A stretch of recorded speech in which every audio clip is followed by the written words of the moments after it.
आज की वीडियो के अंदर हम कवर करेंगे आइल्स राइटिंग टास्क 1 जो कि एक बार ग्राफ है।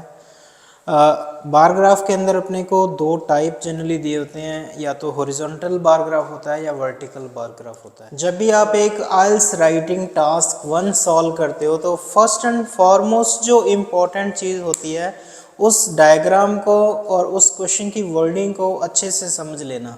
यहीं पे कई बार स्टूडेंट्स गलती कर जाते हैं और through out the writing task 1 आपका जो मैटर है वो रॉन्ग चला जाता है। तो लेट्स एक्सप्लेन, मैं आपको एक्सप्लेन करता हूँ।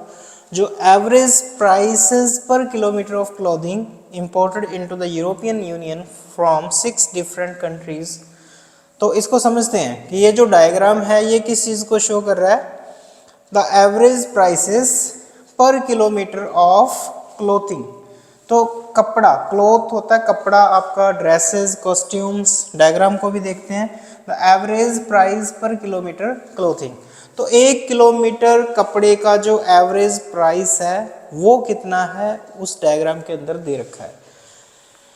पर kilometre of clothing imported into the European union, European union के अंदर इंपोर्ट किया गया, फ्रॉम मतलब से 6 डिफरेंट कंट्रीज, 6 अलग अलग देशों से इन 1993 एंड 2003।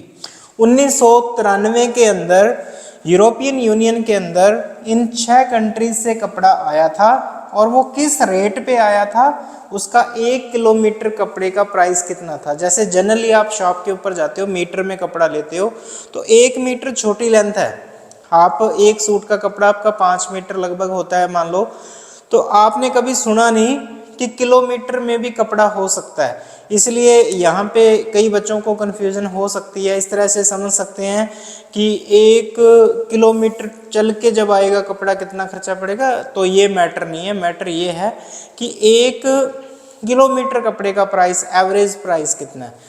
तो सबसे पहली चीज़ आपको ये समझ आ जानी चाहिए, दो अलग अलग सालों में वो बार चार्ट के अंदर दिया है। फिर यूनिट देखो ध्यान से, प्राइसेस इन पाउंड्स, पाउंड्स के अंदर रेट दे रखा है।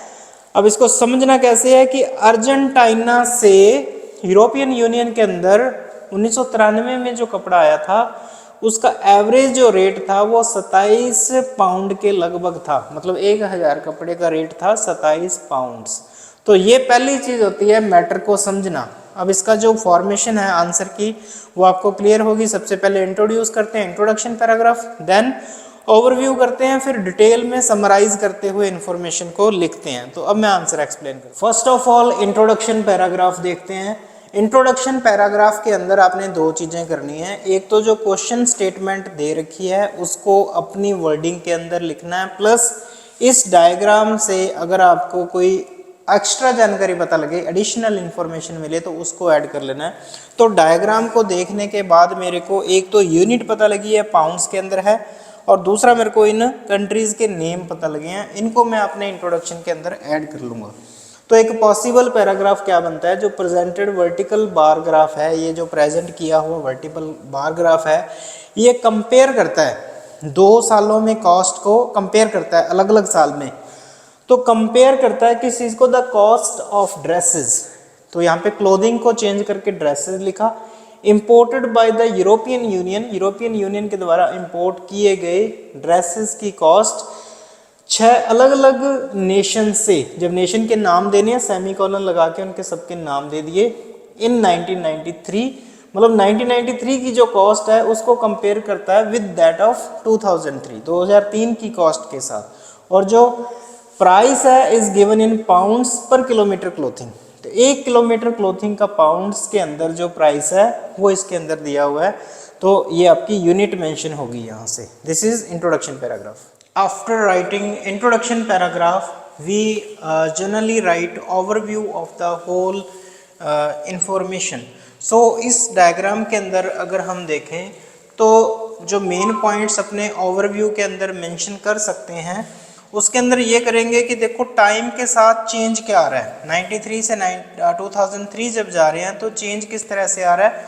तो यहाँ से अगर अपने देखें तो सबसे ज़्यादा जो प्राइस था क्लोथिंग का वो अर्जेंटीना में था और सबसे कम बांग्लादेश में। सेकंड, टाइम के साथ क्या चेंज आया, price increase increase increase, decrease decrease और ये कांस्टेंट।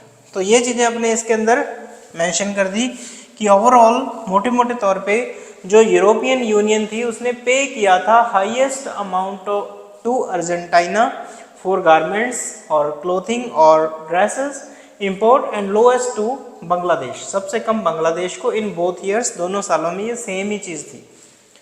इन एडिशन इसके अलावा China, India and Bangladesh had increment in the prices, इन तीनों में इंक्रीमेंट था in the prices, but Argentina and Japan had और experienced fall in the clothing rates. तो इस तरह से अपने ओवरव्यू के अंदर पॉइंट्स मेंशन कर सकते हैं।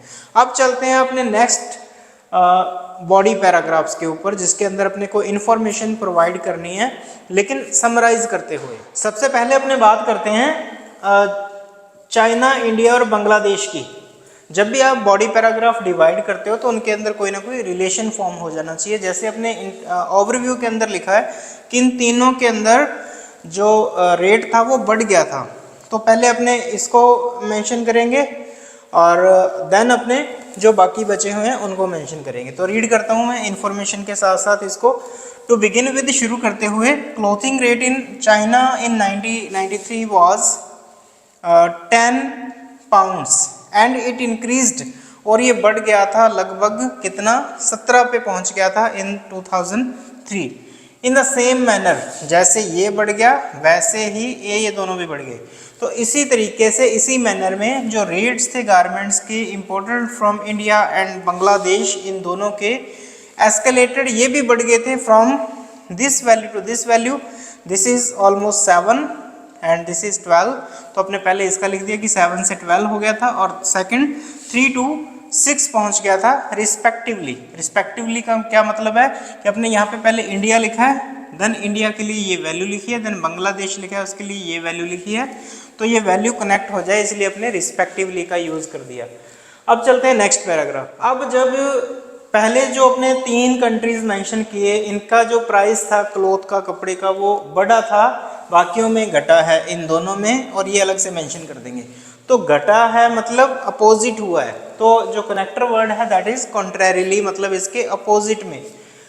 The European Union paid almost 27 pounds to Argentina in 1993। 1993 के अंदर लगभग 27 पाउंड यूरोपियन यूनियन ने पे किए थे, अर्जेंटीना को पैसे दिए थे कपड़ा लेने के लिए, which reduce to just over 25, जो 25 से थोड़ा ऊपर तक घट गया था इन 2003।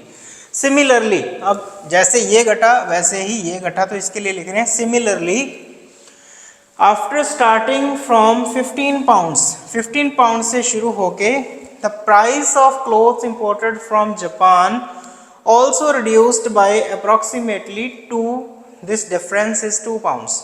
और लास्ट में रह गया अपना ब्राज़ील। तो इंटरेस्ट वाली बात यह है कि रेट चेंज ही नहीं हुआ, तो we will use connector interestingly.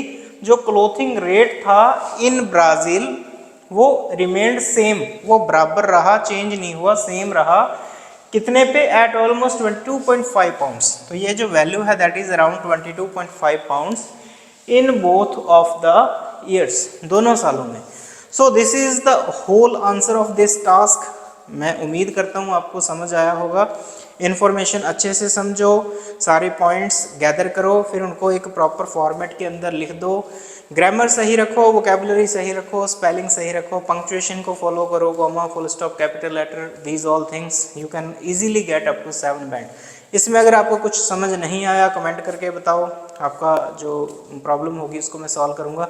और YouTube चैनल गुरु एकेडमी का अभी तक अगर आपने सब्सक्राइब नहीं किया तो उसको सब्सक्राइब कर लो, बेल आइकन प्रेस कर दो, ताकि जब भी मैं राइटिंग और ग्रामर की वीडियो अपलोड करूं आपको नोटिफिकेशन मिल सके। मिलते हैं नेक्स्ट वीडियो में।